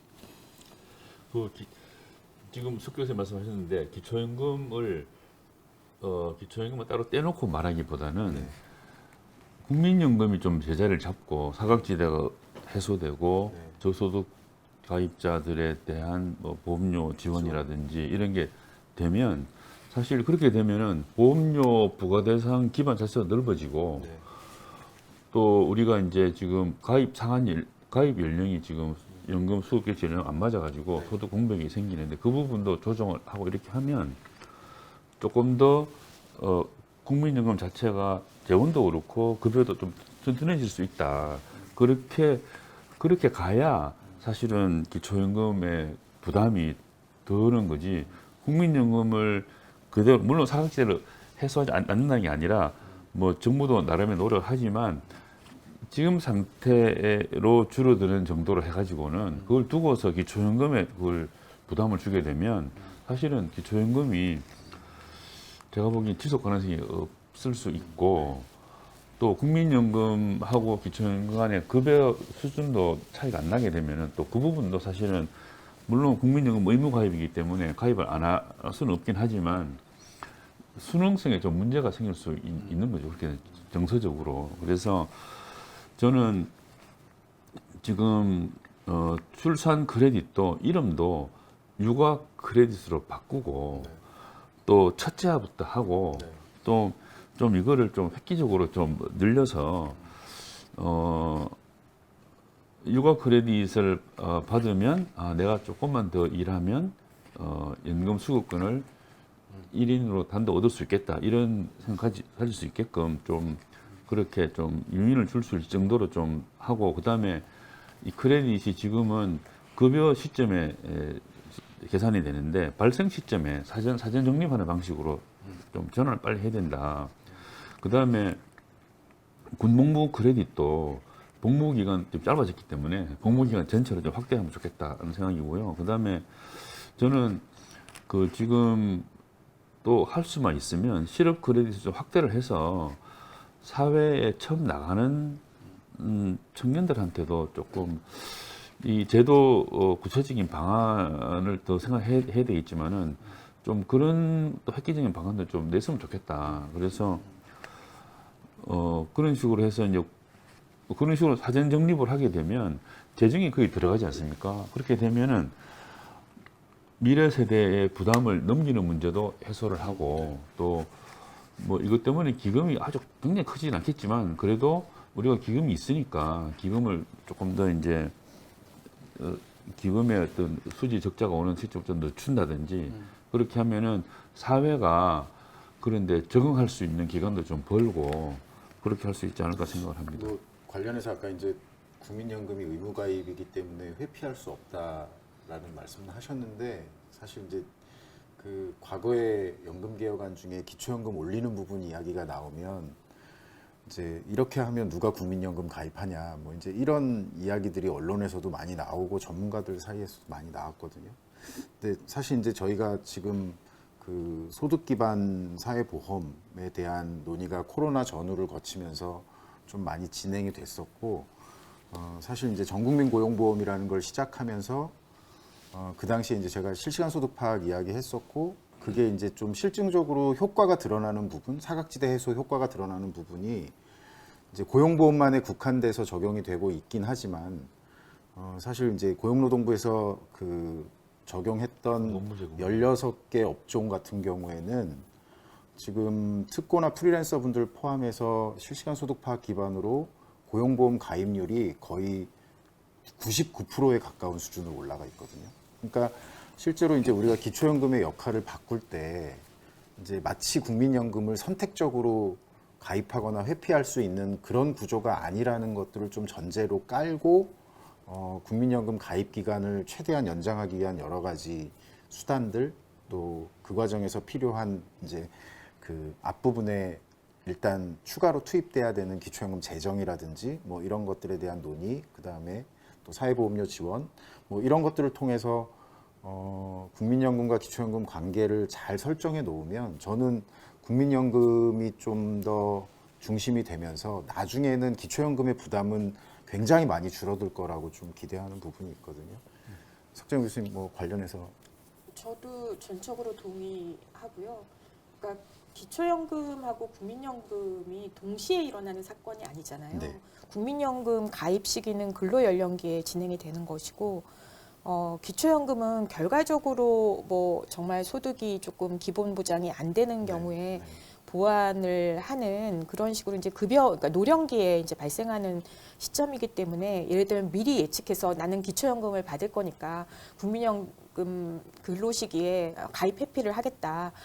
기초연금 받을 수 있으니까 나는 국민연금 가입 회피를 하겠다라고 하는 그런 어떤 그 이제 동기에 대한 어떤 이제 도덕적 해이, 이런 부분들이 이제 발생할 수 있다라고 이제 언론이나 전문가들의 그런 그 오피니언에서는 나오는 얘기긴 한데, 실제로 이런 이제 그 탄탄한 인프라, 소득 파악 인프라가 갖춰주고, 그다음에 사실은 이게 당연 이제 가입이고 이런 법제도적인 그런 부분들이 같이 받쳐준다라고 하면, 말씀하신 대로 오히려 국민연금의 그 기반들은 오히려 탄탄해지고 1인 1연금에 가깝게 운용할 수 있게 되고, 그야말로 기초연금은 정말 우리의 기본 보장의 목표를 달성하기 위해서 최소한 보완적으로 작동하는 그런 식으로 되는 것이 전체적으로 좀 이제 건전하고, 이제 우리 지금 인구 구조의 그런 그 부양 구조가 악화되는 상황에서도 기초연금에게 너무 이제 가중한 부담이 되지 않는 구조가 되겠다 싶습니다. 네, 뭐 기초연금의 역할이 앞으로 사실 굉장히 또 중요하고 당장 또 너무 중요하기 때문에 이번 그 연금개혁 특위라든지 앞으로 좀 언론에서도 이 구조개혁과 관련해서 기초연금의 변화에 대해서 좀 많이 주목을 해야 될 것 같고요. 뭐 사실 이 기초연금 이야기할 때 지방재정 관련해서 항상 좀 이야기되는 게 있는데, 기초연금이 지금 연금개혁 논의하고 이렇게 같이 그 논의가 되는 것처럼, 사실 기초연금 제도가 처음에 도입될 때는 뭐 국가와 지방이 서로 이렇게 매칭하는 사업이었지만, 지금 기초연금의 부담이 고령화가 빠르게 진행되면서 어마어마하게 커지고 있는데, 이 사업이 사실은 지방이 부담하는 부분이 굉장히 좀 영향이 심각해서, 국민연금과 기초연금 구조 개혁할 때 사실 이 재원에 대한 부분이 좀 국가의 역할이 좀 더 강화되는 쪽으로 논의가 되면 좋겠다는 말씀도 꼭 제가 드리고 싶었습니다. 이제 기초연금 논의를 좀 많이 했고요. 이어서 조금 더 쟁점이 될 수도 있고, 어떻게 보면 전반적으로 국민들과는 관련이 없는 이야기일 수도 있는데요. 국민연금과 특수직역연금 통합 문제, 그리고 우리가 소위 다층 노후소득보장 체계 관련해서 퇴직연금이라든지 개인연금에 대한 이야기를 많이 하고 있습니다. 그래서 이 특수직역연금이나 또는 퇴직연금, 개인연금과 관련된 이야기들을 좀 나눠보면 어떨까 싶습니다. 남 교수님 먼저. 이게 특수직역연금 문제는 이게 이제 대표 공무원연금, 그다음 사학연금, 그다음에 군인연금. 군인연금은 사실 좀 특수직역 중에서 특수한 상황. 좀 있어서 조금 약간 논의가 조금 다른 논의 같고요. 이거는 다만 이제 군인연금의 경우에 이제 계급 정년이 있다 보니까 계급 정년 때문에 이제 그 전역을 빨리 하는 경우에 연금 지급이 이루어진다. 그 부분은 조금 조정을 할 필요가 있고, 그와 관련해서는 국방부에서도 그 부분에 대해서는 어느 정도 동의는 하는데, 다만 이제 계급 정년으로 나오는 경우에 뭐 소령 정도에서 전역하는 경우는 나이가 너무 젊기 때문에 그 부분, 그분들에 대한 어떤 고용 대책이랄까 이런 게 사실 동시에 좀 추진될 필요가 있고요. 그냥 막연하게 계급 정년 만들어 놓고 나왔는데 연금 아무것도 안 주게 되면 이제 그게 그분들은 또 나름대로 군 생활을 했는데 너무 타격이 크니까 이제 그런 부분에 대한 대책은 필요한 것 같습니다. 군인연금은 좀 특수한 거니까 좀 변론으로 하고, 이제 공무원이나 이제 사학 경우에는 사실 이 두 제도는 국민연금하고 이제 바로 비교하기는 조금 성격이 약간 다른 측면이 있어서 저는 이 부분은 우리가 이제 공무원 제도나 또는 교육 제도나 이런 우리가 이제 특히 우리나라는 교육 관련해서도 초중고 대학 교육도 초등학교는 이제 공립이 70% 되지만 중학교 올라가게 되면 사립학교에다가 이제 교육을 많이 맡기는 상황인데, 사립학교에 공교육을 맡기고 있는 상황인 그런 점도 고려해야 되고, 그래서 우리가 교육제도라는 것을 지금 형태로 둘 것인 거는 아니겠지만 어떤 교육제도 자체는 둬야 되고, 또 공무원 제도라는 것도 상당 기간은 필요하지 않을까 생각을 하기 때문에 그런 점에서 보면 이 통합 이게 뭐 급여 수준 차이가 많이 나니까 그것 때문에 형평성 문제는 있는데요. 저는 이것도 이제 좀 점진적인 조정을 해야 된다. 너무 그리고 이거를 너무 사실 여기는 사실 18%고 국민연금 9%인데 또 다른 뭐 종합보험 있기 때문에 18%라고 해도 높은 건 아니지만 그건 너무 직접적으로 비교하고 형평성 문제만 너무 강조하는 거는 좀 편향된 국민들한테 편향된 인식을 심어줄 수 있어서 이것도 저는 이제 중장기적으로 형평성을 맞추는 방향으로 가되 우리가 공무원 제도나 교육 제도를 어떻게 운영할 것인가에 관한 전략 속에서 점진적으로 가야 되지 않나. 방향은 그렇게 가더라도 저는 그렇게 생각을 합니다. 일단 특수지개연금 관련해서 이슈가 되는 이유는 사실 이제 현 세대 노인 빈곤이라든지 이런 충분하지 않은 노후소득 보장의 상태를 어쩔 수 없이 비교하게 되는데요. 사실 이제 특수지개연금을 받는 분들의 실제 연금 수준이 굉장히 이제 많은 차이가 나기 때문인 것 같습니다. 물론 말씀하신 것처럼 이제 직접 비교가 어려운 부분이 있는데요. 아마 이제 두 분도 교수님이시기 때문에 특수지개연금을 받으실 거고, 뭐 제가 약간 좀 이렇게 과도하게 질러보자면 저는 사실은 국민연금 소득대체율이나 급여 수준 정할 때 과연 교수님들께서 본인들이 앞으로 받으실 연금 수준에 비교했을 때 제시하시는 국민연금 급여액 수준이라든지 이런 것들은 너무 터무니없이 그 낮은 목표로 제시하는 거 아닌가라는 그런 생각도 가지게 되는데, 사실 이제 그게 일반 국민들이 가지고 있는 생각이기 때문에 특수지개연금을 어떻게 뭐 통합까지는 아니어도 어떻게 조정해야 될지가 아마 나오는 것 같습니다. 근데 제가 조금 더 구체적으로 한 가지만 지적해 보면, 이제 아까 18%를 내신다고 그랬고 일반 국민들은 국민연금에 이제 사업자하고 9%를 내잖아요. 근데 이제 보통 제가 이렇게 특수지개역 받으실 분들이나 받는 분들하고 이야기해 보면 우리는 퇴직금이 없어서 퇴직급여의 성격으로 보험료도 더 많이 내고 그걸 받는다, 이렇게 이야기를 하세요. 근데 저희가 이제 또 논의하겠지만 일반 국민들이 퇴직연금을 가입한다고 했을 때에는 결국에는 본인이 낸 그 금액 내에서 받는 분들이 다수거든요. 그거를 뭐 이렇게 국민연금처럼 거의 사망 때까지 계속 받는 건 아니잖아요. 퇴직연금 같은 경우에는 물론 이제 일부 그런 그 형태를 선택할 수도 있겠지만, 근데 이제 많이 내시긴 하지만 그 부분이 이제 같이 섞여서 저는 훨씬 더 많은 급여액을 오랫동안 받으시는 부분에서도 좀 더 일반 국민들이 불편해하지 않을까라는 생각이 들거든요. 그래서 이제 뭐 전반적으로 이 특수지격 연금을 받으시는 분들이 아마 전 국민의 전체 노인의 아마 10%도 채 안 될 것 같은데요. 5, 6% 네, 5, 6% 정도밖에 안 되는데 사실은 지금은 이제 그걸 감안해서 기초연금 같은 경우에는 아예 신청을 못하게 하고 있긴 하지만 너무 이제 격차가 벌어지는 문제가 있어서 그런 것 같습니다. 석 교수님 어떻게 보고 계신지? 저기 최은수 박사님께서 말씀하신 대로 지금 이제 국민들이 가장 이제 피부로 느끼는 이제 형평하지 않다라고 느끼는 포인트는 그 급여액의 현격한 차이인데 지금 국민연금은 아무래도 이제 가입 기간도 짧고 성숙도가 좀 낮다 보니까 급여액이 좀 낮은 편이고요.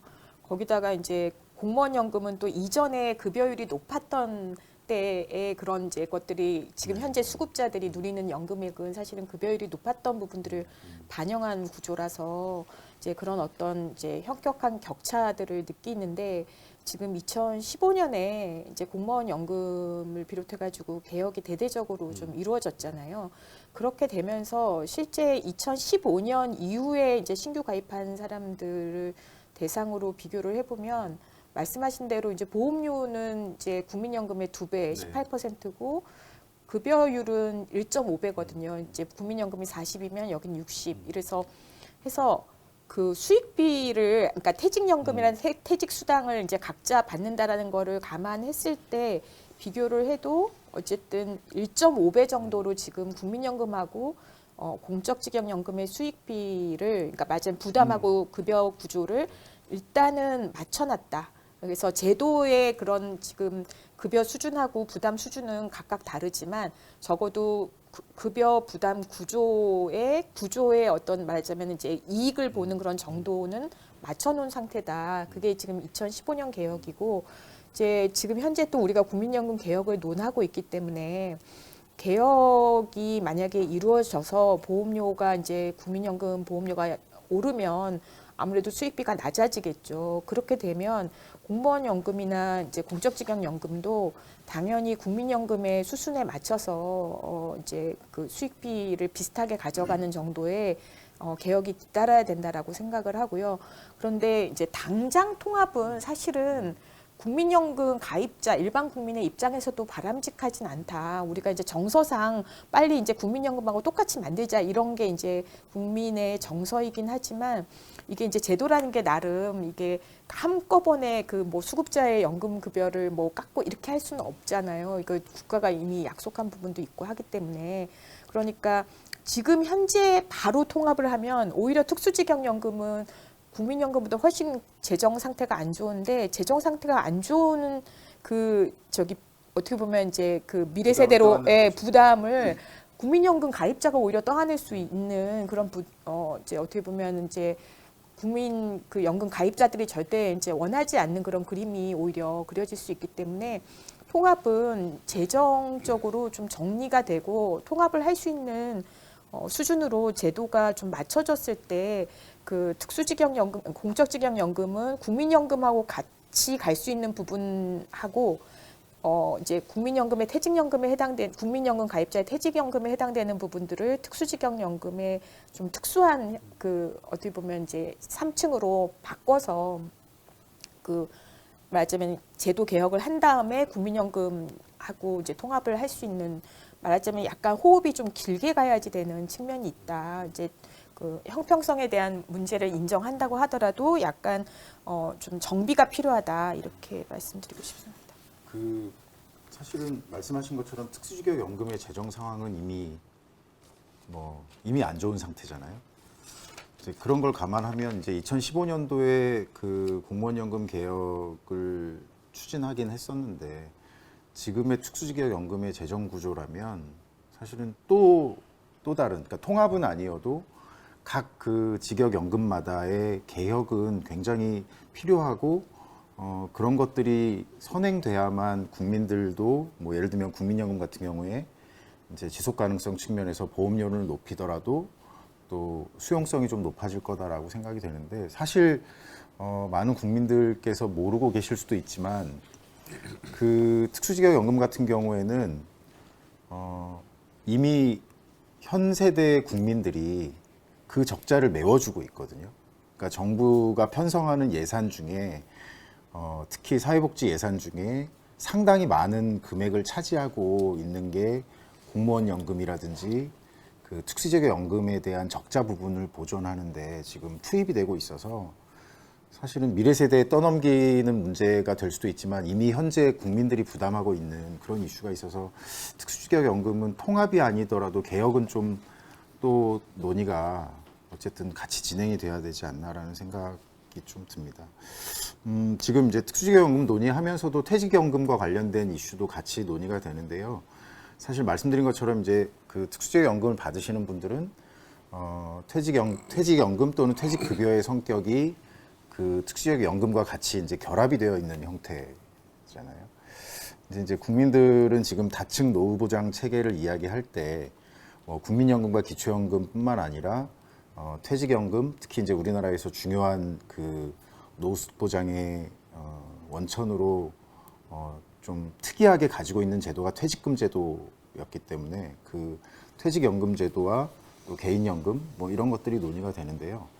사실 이제 앞서 말씀해 주신 것처럼 연금개혁 특위에서 이 부분의 역할이라든지 좀 그 제도적으로 좀 강화하는 부분을 많이 말씀하고 계신 걸로 알고 있는데 사실 주변을 둘러보면 퇴직연금 또는 개인연금을 실제 가입하고 있는 분들은 경제적으로 어느 정도 안정된 일자리를 가지고 있거나 좀 이제 그런 분들이 그 세제 혜택이라든지 이런 것들을 받으면서 가입한 경우가 많지 실제 국민연금 가입 기간도 충분하지 않은 좀 불안정한 형태의 일을 하고 계신 분들은 퇴직연금이라든지 개인연금은 생각하기 어려운 제도 중에 하나일 수도 있거든요. 그래서 이 다층 노후보장 체계가 이상적으로는 굉장히 중요한데 현실적으로는 또 계층 간에 굉장히 좀 다른 상황이지 않을까라고 생각이 드는데 뭐 이런 부분에 대해서 어떻게 생각하십니까? 예, 지금 뭐 많이 말씀하셔가지고 저도 비슷한 생각인데요. 우리가 이제 다층 노후 소득 보장 체계를 이제 갖춰야 되는 건 맞는데 이게 지금 현재 조건이 대단히 어렵다. 이게 이제 문제고. 지금 퇴직급여 보장법이 2005년에 했지만 사실 퇴직금하고 퇴직연금을 선택할 수 있게 하고 또 연금도 확정급여, 확정기여 다 선택할 수 있게 이렇게 해가지고 또 거기다가 퇴직금 같은 경우에는 이제 1년 이상 고용계약이 있어야 되는데 우선 뭐 정부부터 정부 자신이 이제 공무원 외에 이제 정부 일로 고용하는 민간 고용에 대해서도 1년 계약 안 하잖아요. 11개월 계약하고 다시 계약 갱신하고 이런 식으로 자율도 그렇게 하고 있는데 민간도 마찬가지고 그러다 보니까 사실 이 혜택을 받을 수 있는 대상이 전체 근로자의 뭐 절반이 잘 안 돼요. 절반 기호 넘을까 이 정도고 또 퇴직연금의 경우에도 퇴직연금을 그나마 좀 형편이 나은 사람이 가입한다고 하더라도 계좌 기준으로 보면은 연금 형태로 받아가는 경우 5%가 안 되는 상황이라 현재 상황에서는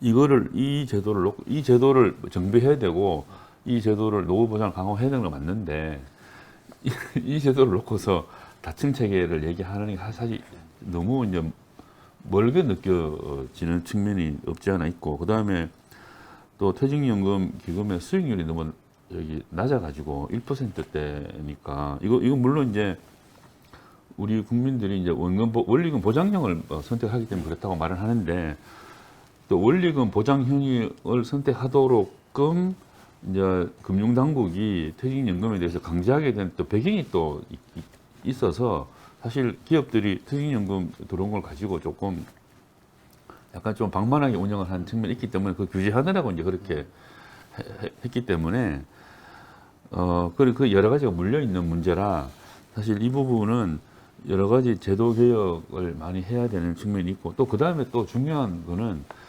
사실 우리 지금 노동시장 구조가 점점 더 그렇게 되어가고 있는데 20대 후반이나 30대 초반에 가진 첫 직장 가진 거를 되게 40대 후반, 50대 초반에 나가잖아요. 많은 사람들이 나가게 되는데 이런 상황에서 퇴직금 제도를 또 없앨 수도 없는 상황이라서 이게 이제 노동시장 문제가 다 섞여 있어가지고 이게 굉장히 어려운 문제다. 그래서 다층 체계를 말씀하시는 그건 다 좋은데 너무 불확실성이 큰 다층 체계를 놓고서 이걸 가지고 또 어떤 분들은 이제 이걸 가지고 그렇기 때문에 국민연금 급여를 깎아준다 이렇게 얘기를 하니까 이제 그렇게 얘기하는 것에 대해서는 상당히 저는 우려를 갖고 있고 그래서 국민연금이 좀 중심을 잡아야 다층 체계도 이전하는 것이 가능할 것이다 그렇게 생각합니다. 네. 숙재 교수님 어떻게 생각하십니까? 네, 그러니까 사실 지금 퇴직금 법정 퇴직금을 이제 8.3% 네. 객출을 하잖아요. 그리고 우리가 지금 국민연금 4.5%씩 해서 9% 네. 객출을 하는 거고, 그러니까 상당히 어떻게 보면 큰 비중의 객출이 되고 있는데, 그 남 교수님 말씀하신 것처럼 실제로 이제 퇴직연금화 되지 못하니까 실제로 소득보장의 역할을 사실 지금 현재 못하고 있고, 앞으로는 또 불확실하고 이런 측면들이 분명히 있는 것 같아요. 그런데 그만큼의 객출을 한다라고 하면 사실은 일정 의미 있는 그런 뭐 연금이나 노후소득보장 제도로 만들 수 있는 방안을 모색하는 게 맞겠다라는 생각은 들고요. 그리고 또 하나는 사실 국민연금을 우리가 이제 우리가 지속 가능성이나 이제 인구 구조의 그 변화에 대응하는 그런 과제 때문에 충분성을 보장을 못 해주잖아요. 그러니까 공적 보장이 기본 보장 중심으로 작동할 수밖에 없는 이제 한계가 있기 때문에 퇴직연금을 통해서 특히 그러니까 중상층의 경우에는 퇴직연금이 뭔가 그래도 이게 연금 소득이 그래도 그 이전 생활 유지와 관련해서 뭔가 일정 역할을 한다라고 했을 때 사실은 되게 이제 필요한 측면들이 있는 거예요. 그래서 사적연금의 역할이 분명히 필요한데, 그래서 이제 다층 체계의 역할이 특히나 퇴직금의 경우에는 중상층 소득 보장의 수단으로서 굉장히 의미가 있는데 지금 정말 과연 그렇게 만들 수 있을까라는 거가 이제 뭐 캐션 마크가 있고 우리가 이제 만들어 가야 되는 방향과 그다음에 실제로 만들 수 있을까에 이제 간극이 있는 상태다라고 볼 수가 있어요. 근데 사실 그리고 이제 국민들 입장에서 보면은 퇴직연금을 이제 실제로 퇴직연금으로 타가지 않는 이유가 말씀하셨듯이 이제 중도 정산, 그러니까 뭐 우리 주택이나 뭐 이런 자금으로 뭐 쓰고 그래가지고 하거나 아니면은 뭐 연금으로 가지고 있다고 하더라도 이제 노후소득 보장이 아니라 그냥 가교연금처럼 네. 그냥 우리가 좀 빨리 퇴직을 하니까 뭐 55세 이렇게 해서 65세 뭐 이런 식의 가교연금으로 쓰고 이런 식으로 이제 말하자면은 층을 이루는 이제 급여 수준을 보완하는 그런 식의 기능보다는 다른 용도로 쓰일 가능성들이 일단 있다. 그런 측면에서 하여튼 한계는 있지만 어쨌든 우리가 지금 이제 퇴직연금의 그 객출이 상당 부분 수준이기 때문에 그거를 어떻게든 의미 있는 이제 노후소득 보장 이제 층으로 만드는 그런 노력도 여전히 사실은 이번에 구조개혁 논의에서 이루어져야 될 거다라는 생각을 합니다. 네. 근데 그 관련해서 네. 이게 이제 말씀처럼 이제 8.33% 네. 하잖아요. 그러니까 이게 이제 사용자 측은 자기들이 부담한다고 생각하고 그렇죠. 노측은 네, 자기들 네, 임금이라고 생각하니까 보는 관점이 너무 달라가지고 이 부분을 조정하는 문제가 한쪽은 양쪽 다 왜 자기들 돈을 건드리냐 이렇게 이제 해서 진짜 어떻게 보면 국민연금보다도 합의가 어려울 수도 있겠다 생각됩니다. 사실은 그런 면에서 보면 그 부분이 이제 기업 같은 경우에는 국민연금 보험료 인상하는 데 있어서도 이미 굉장히 많은 부담을 하고 있다라고 이야기할 수 있는 근거가 되기 때문에 사실 이제 그 부분에 대한 생각이 일치하지 않는다면 굉장히 어려울 거라고 보여집니다. 사용자는 이제 퇴직금 부담하는 걸 국민연금으로 가져가라 네, 네, 고 네. 얘기하는 거고 그렇게 따지는 노동계는 왜 내 임금을 네 맘대로 옮기냐 네, 이렇게 네, 또. 네.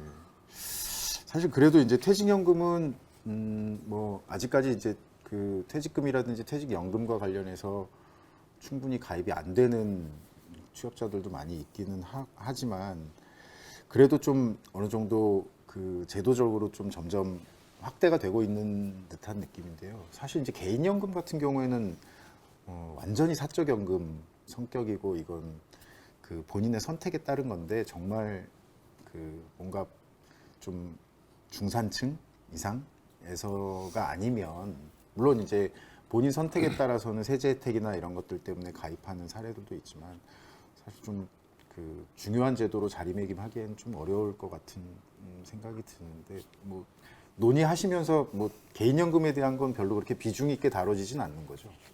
조금.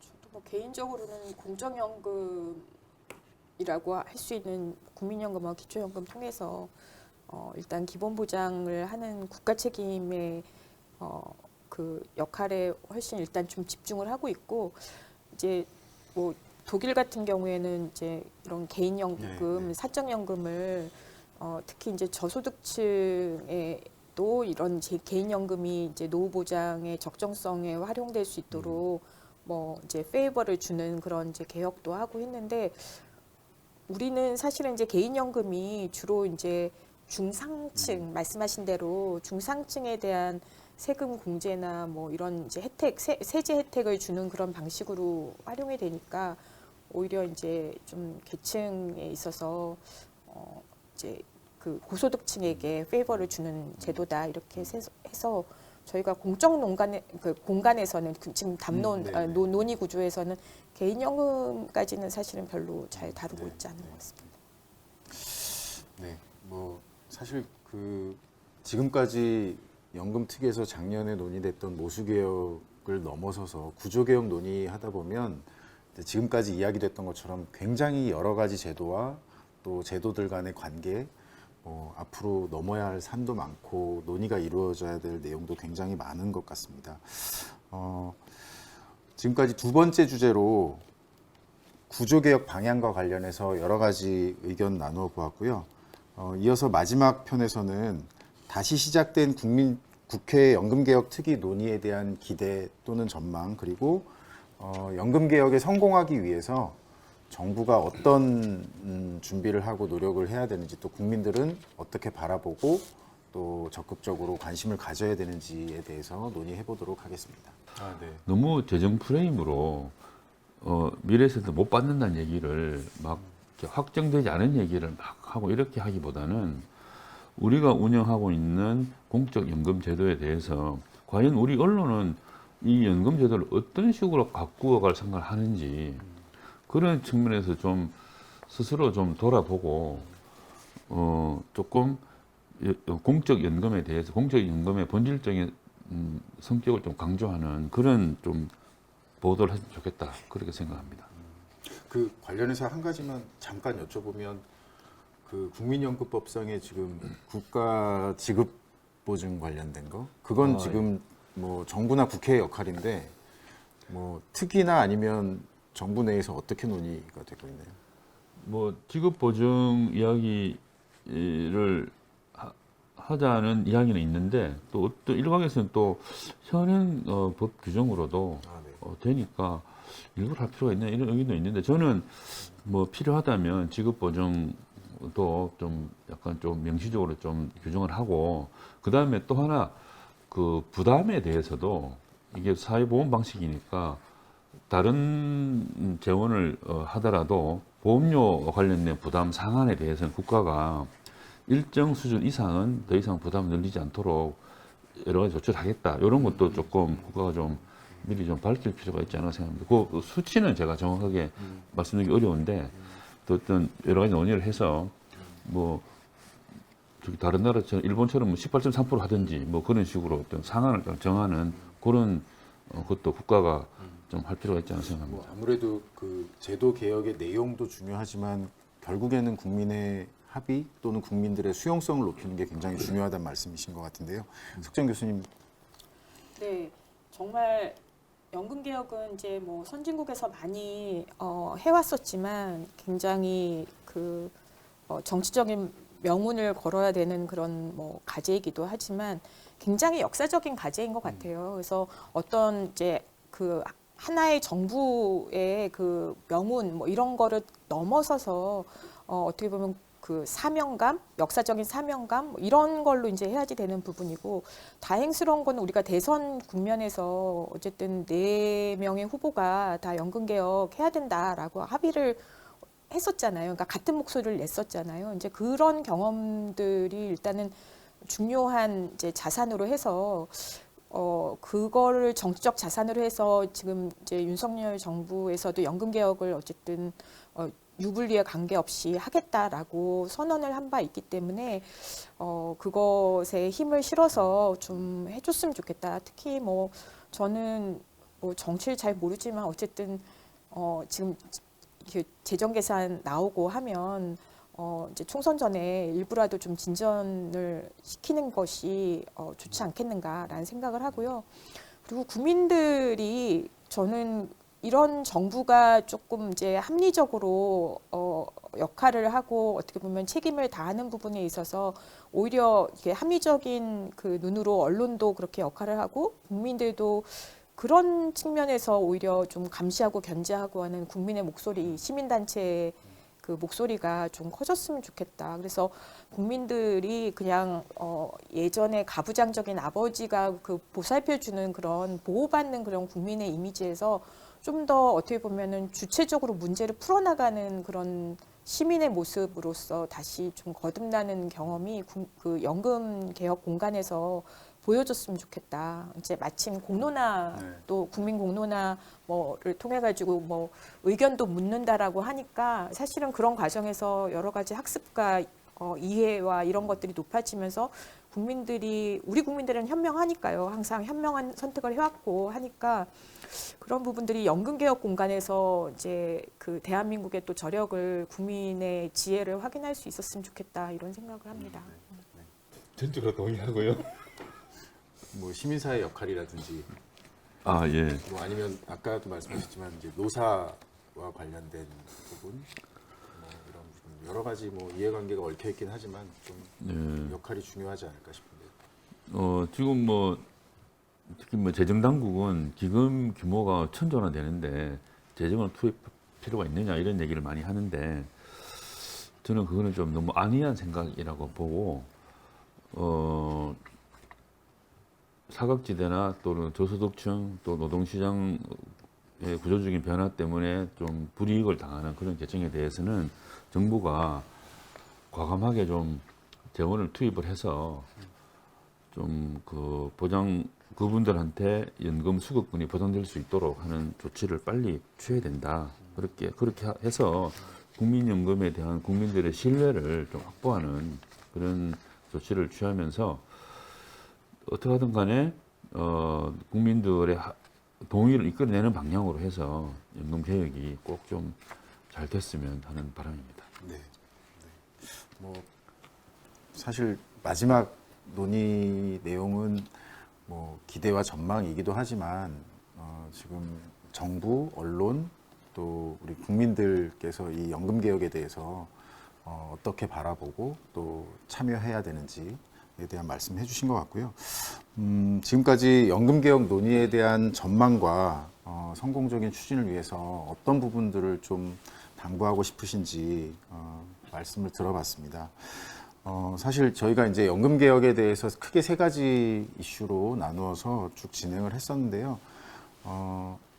지금 시간이 얼마 남지 않은 것 같습니다. 왜냐하면 뭐 지난 정부 때 연금 개혁안을 마련하긴 했지만 실제로 추진하지는 못했고요.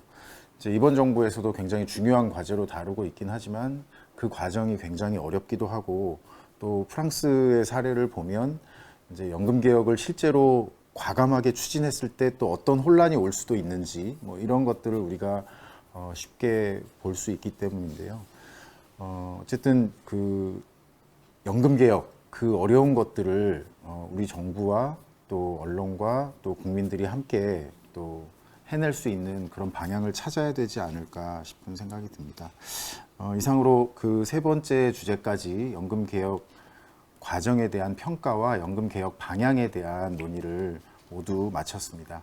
지금까지 연금 개혁 논의에 대한 평가와 개혁 방향에 대한 3가지 세부 주제를 중심으로 해서 두 분과 말씀 나눴습니다. 뽀라 애청자 여러분 어떻게 보셨나요? 작년 이맘때쯤 즐겨봤던 우리들의 블루스란 드라마의 메시지가 생각나는데요. 제가 지난 뽀라에서도 이야기했던 적이 있습니다. 살아있는 우리 모두 행복하라.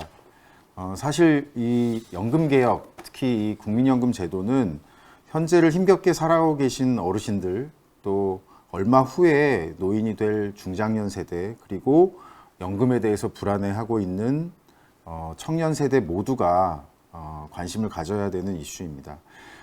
국가가 책임지는 국민연금을 중심으로 각자가 노후를 준비하고 또 불안해하지 않고 행복한 노후를 보낼 수 있는 첫 발자국 기반으로서 연금개혁 논의와 사회적 합의가 앞으로 잘 이루어지기를 기대해 봅니다.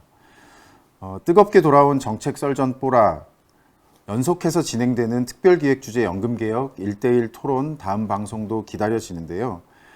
애청자 여러분께서 뽀라가 긴급하게 다뤄야 되는 연금개혁 이외에 또 다른 주제가 있으면 댓글에 남겨주십시오. 정확한 팩트체크와 뜨거운 토론으로 다시 함께 찾아뵙겠습니다. 패널로 참여해주신 두 분 교수님께 감사드립니다. 마지막까지 시청해주신 뽀라 애청자 여러분 감사드립니다. 사람을 생각하는 사람들 한국보건사회연구원